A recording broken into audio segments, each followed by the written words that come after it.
All right, welcome to the VoiceThread session. Thank you for coming. I'm Greg Kaminski, and I work with online learning. I also teach, my teaching area is ESOL, and I teach a reading class as well. And I used VoiceThread in my reading class fall term. It was a hybrid class. Used it with the book there. It's a good tool for letting students post images, add audio, actually discuss something. I found it quite useful, and I look forward to trying it again this fall. And I hope you'll be able to use it too. So during the workshop today, we plan to talk about why to use VoiceThread, some reasons for that. Then we'll get right into some hands-on and work with commenting on a VoiceThread, how to create a VoiceThread in D2L, adding media, the playback settings, and I'll let you view and comment on the other VoiceThreads as well. Okay, so why VoiceThread?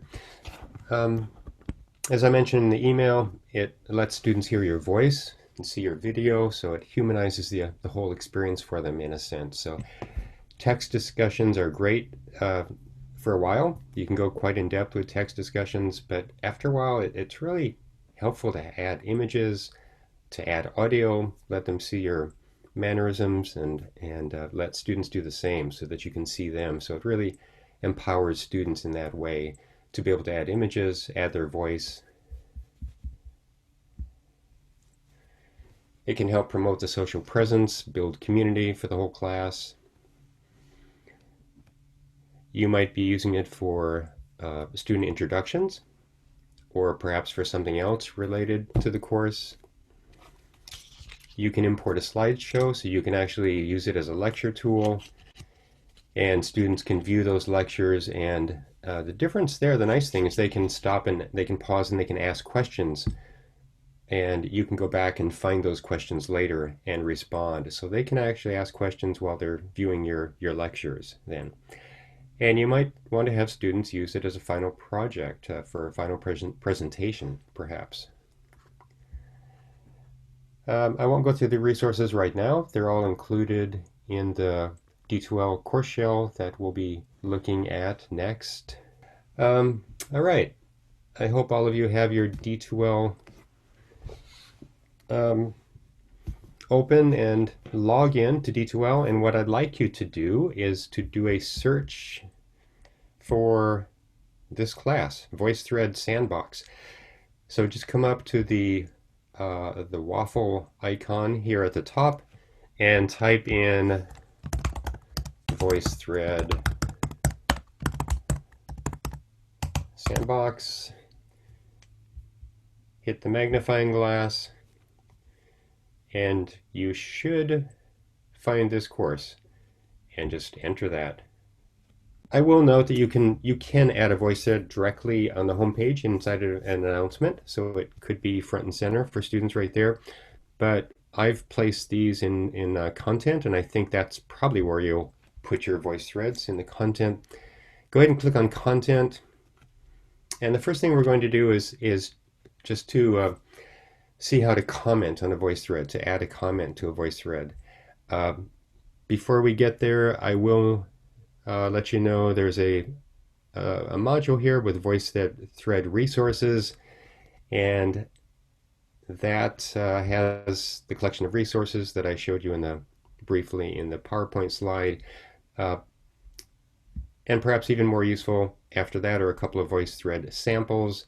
The VoiceThread digital library, add VoiceThread. Take a look at those and look in your subject area, because you may find something there in biology, computer science, whatever your field, so you can peruse through those. And I have a couple of samples there as well. Academy Awards that I did with the online faculty mentors, and then the sample that I did with my reading class as well. All right, what I'd like you to do is click on that next module down, which is comment on VoiceThread, and go ahead and click on Summer Adventures. That's the one we're going to go to. Summer Adventures.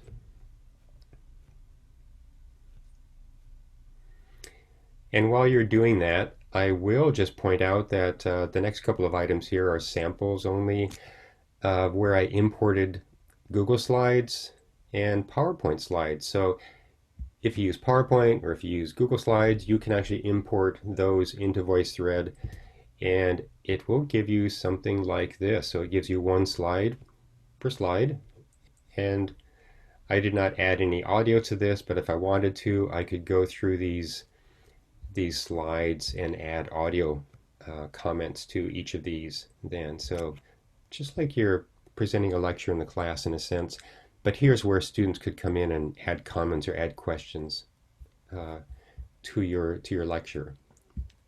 All right, I'm going to go back and join you where you are at Summer Adventures. So here's one that I've created, and this is what you would do for your students. You would create a voice thread, and you would add, most likely you would add an initial comment giving some instructions on what to do with this voice thread. So if you would just listen to this, I'm going to play it, so you don't need to do anything. So just listen to these couple of comments that I have created right here, and then I'll let you try it out.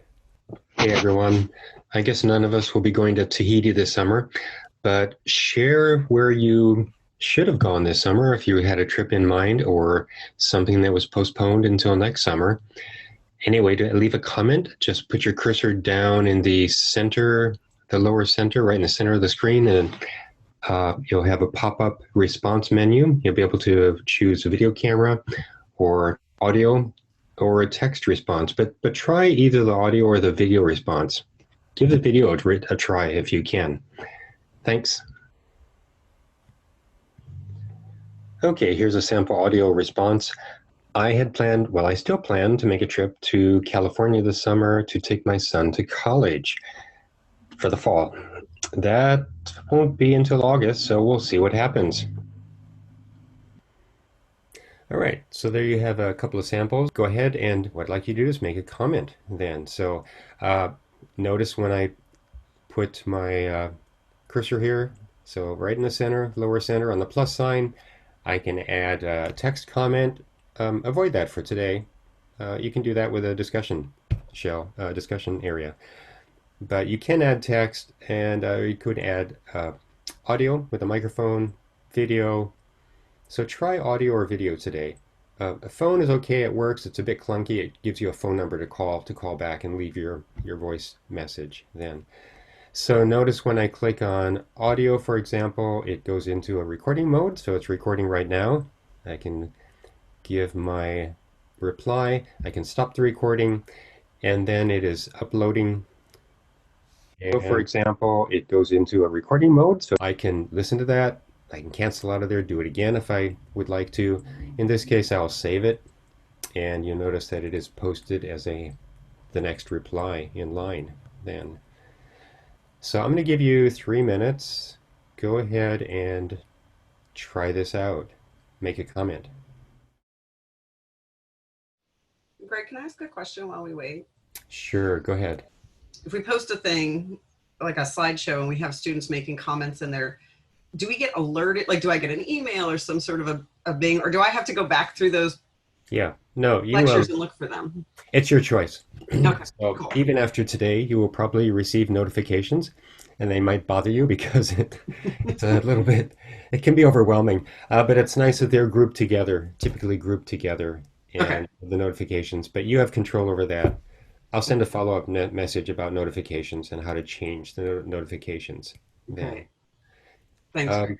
I'm going to refresh, and the rest of you can do the same. So you just click on this refresh button in the upper left corner, and that will refresh. Normally you wouldn't be doing this synchronously as a class. You can if you'd like to, but it's more commonly used as an asynchronous tool, discussion. All right, I see a comment from Shelley, and no one else yet. So let me give you a little more time there. Refresh. Sandy, did you actually post something? Oh yeah, there it is. Okay, it just hadn't processed yet for some reason. Let me give you the next step, and you can do either one. I'll give you a little more time. So what I'd like you to do, So for example, I'm it going to goes point out into a here that recording mode, so I it's can recording. listen to Shelley's We reply. have plans to go camping the end of August, and so far nothing's been canceled, so hopefully that will go. Right. So while Shelley's comment is playing, notice I can navigate to comments either on the left side, in the bar on the left side, or down below, in the timeline down below.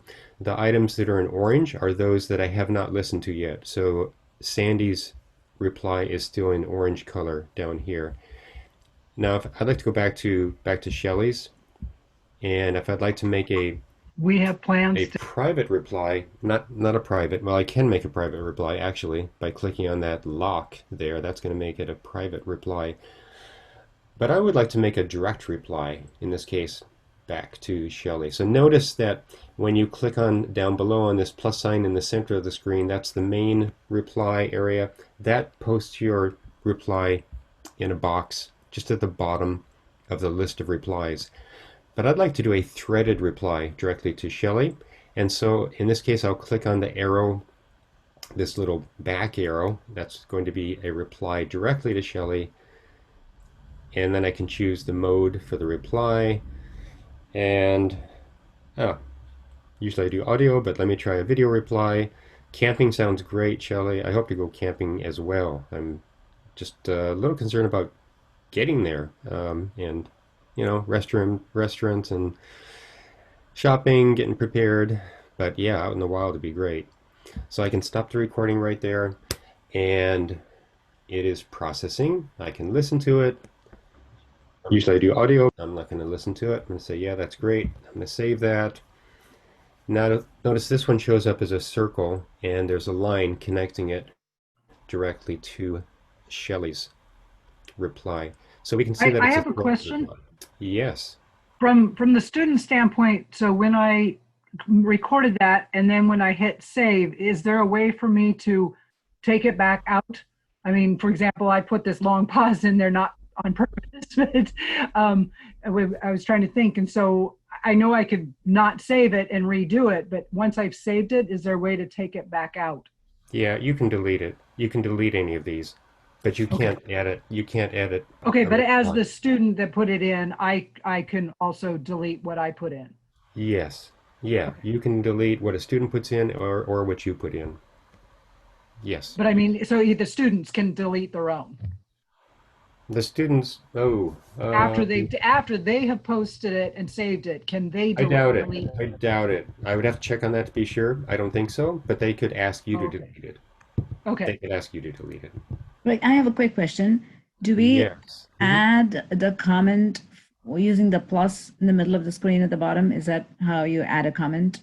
Yes. So initially, so this is how Sandy and Shelley added their initial comments. So just using the plus at the bottom then, and choosing microphone, so that's audio, or the camera setting then, right?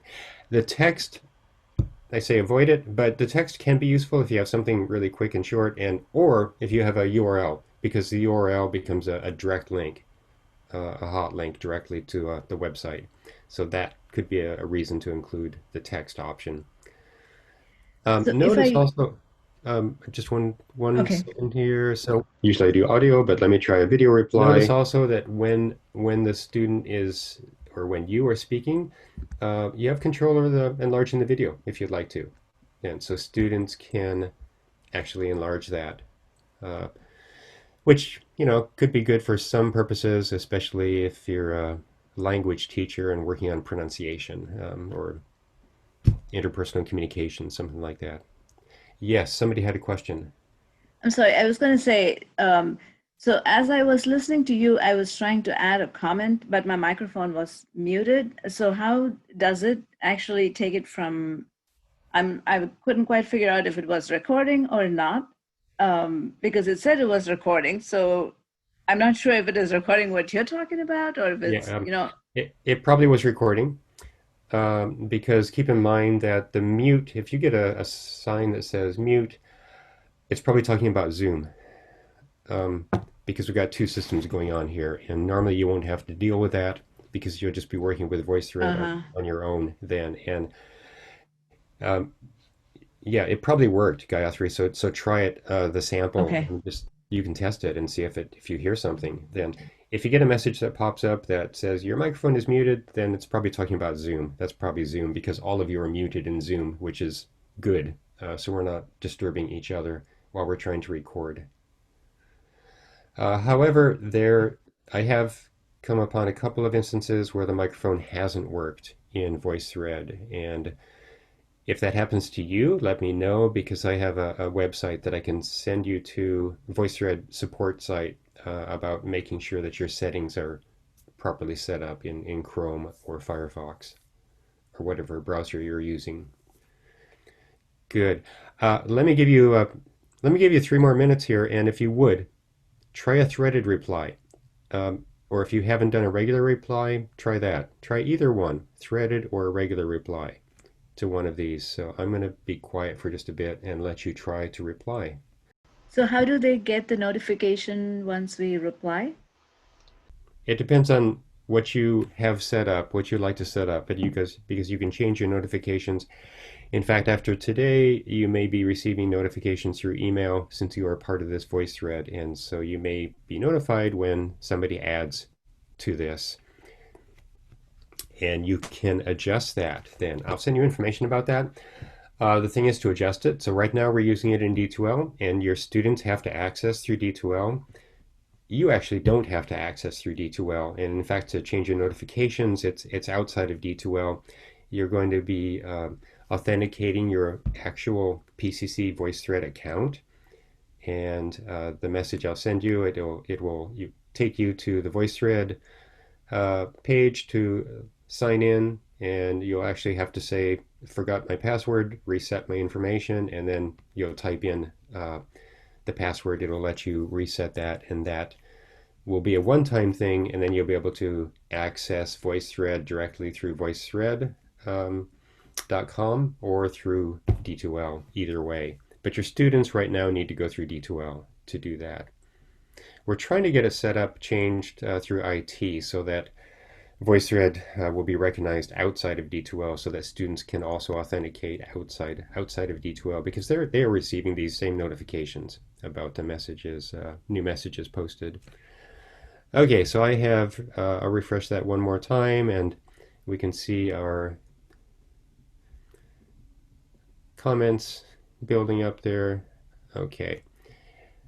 And again, the new ones are in orange down below, so I can see what comments are there in orange. Any questions about commenting? That's the first part. Now we're going to go back a step, and I'm going to actually show you how to create one. So you'll build one in D2L of your own. So I'd like you to click on Table of Contents again in the breadcrumbs menu, or just Content at the top. Get back to our table of contents and go down to the next module, which is today's date, 6/26/2020. Create your own VT, VoiceThread. Click on that module. You'll see that it is blank. All right. So this first step is a little bit confusing, but not too bad since there are only a few of us here today. And it'll be easier when you're working on your own. But right now, we have to just get a VoiceThread activity into this module that belongs to each one of us. So just watch me for a second. I'm going to go to Existing Activities, and this is what you'll do in just a minute. External learning tools. And from this menu, I will choose VoiceThread. And there it is. It puts a VoiceThread right there. And then I can choose Edit Properties in Place. I will ask you to do this, and that allows me to click on the title, VoiceThread, and then you'll give it a name in your class, whatever you would like to call it. But for today, just put in your name, then to identify that, and then click on the module name again, create your own VoiceThread, and that will refresh the screen. It says title saved successfully, but it doesn't look like it's saved. Oh yeah, it did. It saved it. Right. Okay, let me demonstrate that once more, a little bit slower. So, and you can follow along and do this. Go to Existing Activities and click on External Learning Tools and choose VoiceThread. And the tricky part here is that now we suddenly have 3 then, and who knows who was first. So Sandy, you take the first one there underneath, and let's see, Shelley, take the second one, and Gayatri, take the third one. I'm assuming, Tony, that you were watching. I think that's what you said. Yeah, okay, good. That's fine. So again, just go to Edit Properties in Place, and then you'll be able to click on the title then. So Sandy already has done hers. Click on that title, put your name in there, and then click outside anywhere. The easiest is to click on the module again, and that is going to refresh the screen. All right, great. Everyone's got one. All right. So go ahead and click on your name. Click on your name. That'll take you into the next screen. Don't click on anything else yet. And then just wait for me. All right, so you can just view my screen now. We're going to choose individual VoiceThread today, individual VT. That's the one. That's the simplest starting point, and that will take students directly to one specific VoiceThread for your class. And it's probably the simplest way to start out then. Other views, course view will take students to a whole list of the 3, the 5, the 10 VoiceThreads that you have created for this course, within this course, which can be useful if you just have a group of VoiceThreads, but then students will go there and they need to pick the right one at that point then. Course views also can be useful if you want students to create their own presentation. So you might have your class of 15, 20 students, each one creating an individual VoiceThread presentation, and Course View allows that. So Course View allows students to have editing rights to create their own. Individual does not. That's yours, so you control that one. All right. Assignment Builder, I just mentioned, that's a one that I'm exploring for the future. It's kind of a next phase, next level, and it could be useful. More of an advanced feature. Again, students can create their own inside the Assignment Builder, but we're not going to cover that one today. I'm going to go ahead and click on Individual VT, and you can do the same. Actually, go ahead and click on Individual VT so we get that one started, that one selected. Now notice that I have created many different VoiceThreads, and mine show up for me. These are all the ones that I've created, and so I could just pick one if I'd like to. So it's going to link to one directly. But I'm not going to do that. I'm going to create a new VoiceThread. So in the upper left of the plus sign, create new VoiceThread. And you can get to that screen, create new VoiceThread, and then just wait for me and watch. So take a look at my screen again, if you would. So I'm going to demonstrate how to add media to your VoiceThread then. Many different ways of doing this. You can drop files there directly if you'd like, or if I click on it, it gives me a number of different options. All right, so don't do this yet. I'll give you some time to add media. Let me just demonstrate a few of these. So I could add something from my computer if I'd like to. So I've got an image here. Perhaps I'd like to add, and it's uploading that at this point, and I'm just going to give it a title right there. Title is the important thing to get in there, and I will also mention playback options at this point. You do want to enable the first one, enable threaded commenting, if you'd like students to be able to reply to others in the class. I like to have students able to add their own slides, so that's the second item, so they can add slides as well. And yeah, you can check to start playing when it's opened, so the VoiceThread begins playing immediately. The last item there on the left side, enable comment moderation. That would be used for self-assessment, not self-assessment, so for assessment purposes. So if you'd like to have students give a presentation only for you, a project that is private, like an assignment, not for other students, then you can choose this one, enable comment moderation. That makes all the posts invisible to other students, and you would have to make them visible if you wanted other students to see those. So that can be used for assessment purposes. Otherwise, be sure to deselect that one so that otherwise the students will not be able to see the other comments that are posted there. You can also choose which methods are allowed in the comments. So if you don't want students to use text at all, then you can disable that or uncheck that text one there, for example. Greg, I have a quick question. Yes, Gayatri. On the enable comment moderation, I just want to clarify. So I can, for example, if I have a set of slides for one of my classes and I want students to comment on certain slides as a means of discussion that I assess, then I could turn that on and other students won't be able to listen to each other's comments. Is that correct? It would be private. It would be private, just responses from individual students that you would listen to. And then can I go back once the assessment period is over? Would I be able to go on and turn them all on so they can listen to each other after that? Yes, you could go back and turn them all on. I think you would have to do it individually though, comment by comment, within the thread itself. So changing it here, I don't think is going to be retroactive. Right. Okay, all right. Yeah. Thank you. Good. Okay, that's all I'm going to cover right here for that. So again, I'm going to go ahead and save that. And just to continue, I'm going to add something else. So looking at other media sources, I'm going to come back to the media sources one because that's the one I would like you to use for sure. I could just record an audio. I could do a webcam photo, so just a picture of me.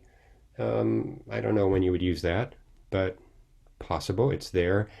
I could also do a webcam video, and so this is getting the countdown, and this is if I'd like to give a lecture presentation to the class. So I might speak about a topic for a few minutes, and that would be the presentation of that slide right there, and it would fill the whole screen. I will stop that and pretend that I would like to save that. I could also choose URL. So URL, and maybe I've found something on YouTube that I would like to include.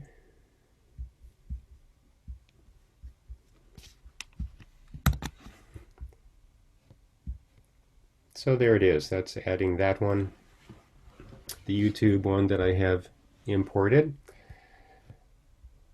Okay, and the last one I'll talk about gives you a choice of some different media options that VoiceThread has worked out some connections to. These are free images, free items, New York Public Library, Khan Academy, Flickr, Google Drive, if you want to pull something from your Google Drive. I'm going to choose Flickr for this. So from here I have a choice. I can do a search for my topic area, or I can just browse.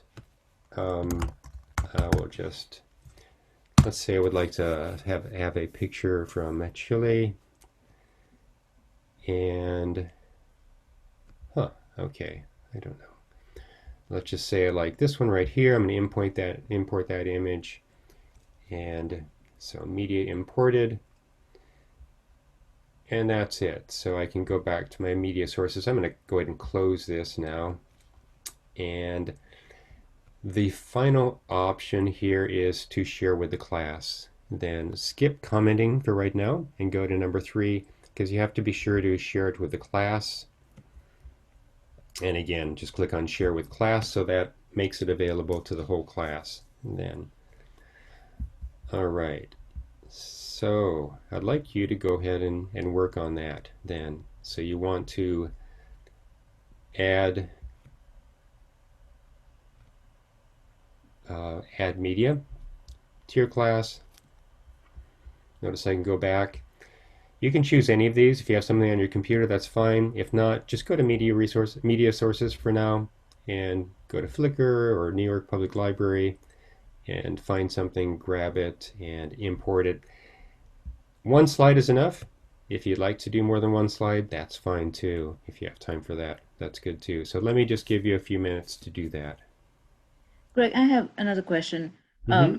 Can I record my screen in this? That'll be the next record your screen. Like to show No. coding and stuff? Screencast.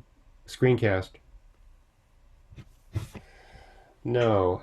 Let's see. Okay. No, it's not. It's going to be a webcam video of you, photo. Right. No. For that, no, you would have to upload that. So Yeah, I think okay. you'd have to do that in a different tool. Yeah, I use Right. Camtasia right now to do that. And I think I tried VoiceThread some time ago when we got the email, and that was one thing I wasn't sure if we could Mm-hmm. do. But I guess I could do it in Camtasia and then embed that YouTube into this like you did with that slide or with that video Yeah. that you had in between. Right. So Okay. it could be a URL. It could be inserted through a URL, or it could Right. be uploaded from your computer. Yeah, okay. All right. Just wanted to make sure I didn't miss anything there. Mm-hmm. After you add some media, go ahead and add a comment, add an initial comment to the first slide or to the slide that you have. By adding a comment, you want audio or? Try to use either audio or video, one of those two. Just experiment, be brave, add a video. If you have video access, try it. Is there a way to go back and hear my own comment? I wasn't finding something to check my own comment. So after you save your comment, it should post on the left side of your first slide, and you should be able to click on it. So let's take a look. Let me share again, see what we've got here. All right, so here's the one that I created, and one thing I wanted to point out, I'm just going to play this for you. Okay, one thing I wanted to demonstrate here is that you can annotate this, and so I have these pencils down at the bottom. I can choose the color that I'd like to choose, and I can actually draw on my screen then if I would like to demonstrate something about what a catalyst does in a chemical reaction. But you see what the pencil does, and the pencil feature is quite nice. So the annotation feature, because when you're recording something, anything, you've got these pencils down below, and I can choose the color and be able to circle and make notations on that. That's only available when you're recording, when you're actually recording. All right, let's go back. Yeah, did somebody else have a question about something that didn't work? Let's see. Shelley, you had a question, right? About if I you're just want to know how to check it, see where that comment got. Yeah. No comment was posted. Okay, I got something that said I needed to reload the page and it might not save things, so it probably didn't. All right, right. Yeah, so whatever your comment was made, it was not saved. So you can try that again. You can try If that. I had, where would I see? Oh, it would be right here on the left side. It'll be Okay. right Okay. on the left side. It'll be there after you save it. Exactly. All right. Okay, I do need to show you one more thing here. And back in mine. So also very important, if you want to go back into yours and edit it, back in the editing mode, to get back into something to actually edit the slide, the VoiceThread, you see the 3 lines in the upper left. That will give you a choice to share it with a different group, or if you forgot to share it, I can make a copy of it. But I'd like to edit it. Going into the edit mode. There it is. There are my slides. And couple of things I want to point out. Down at the bottom, there's a button, a little up arrow here for training. There's another link there, again, to the VoiceThread workshops directly, and another one there, Digital Library. So that's another direct link to get to look at something in your subject area or various subject areas to see kind of a brainstorming tool for you. There's a direct help button there to help. Also under options, so this is the main thing I want to show you, options, to get right to your playback settings. So if you want to go in and adjust your playback settings, this is where you would go. And we've already talked about those. Oh, and I should mention that you can add this to any of your courses just like this.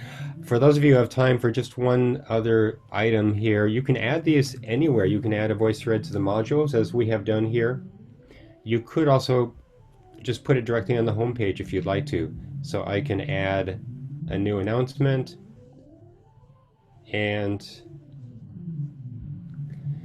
right from the third link, this third option, insert quick link, I can choose, again, I can choose external learning tool and VoiceThread. And so it can link directly to a VoiceThread right there. So there's the link. Okay.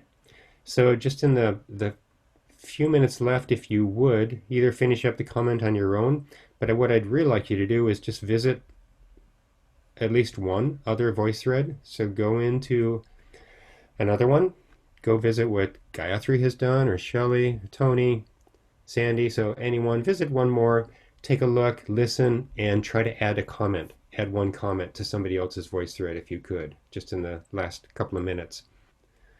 Greg, quick question on where did you go to edit those options again? Yeah, the 3 lines at the top left. So after you go into your VoiceThread, it has to be one that you created, that you own, and click on the 3 lines at the top left. Okay. Right there, and then edit. And to edit the options for the, what was that, the playback? Is that Playback? where? Yeah, options. On the right side, options, the gear, playback settings. I have the 3 lines on the left-hand side. Where are the So the 3 lines, you have to go into the 3 lines and choose edit first. Choose edit. Oh, I see. Okay, then I see the options on the right-hand side. Then you'll see the options, right. Okay. Okay, everyone, we are out of time. I want to thank you again for coming today. So keep in mind, just to close here, I'm in Gayatri's example, and so when I go to the 3 lines for this one, I don't have access to edit. So it needs to be the one that you created on your own, that you own, that you can edit. And keep in mind the 2 different ways to comment. So I can add a comment here at the bottom, just a main comment, or I can choose to make a threaded comment in this case. And so this is shows up as a direct comment, directly threaded. In this case, it doesn't matter because it's going to show up as the next one anyway. But yeah, all right, good. I'm going to explore some of your other VoiceThreads that you have created here. And again, feel free to stay as long as you have time for, but I know that you have other things to do as well. So I'll send you a follow-up message with a few more resources.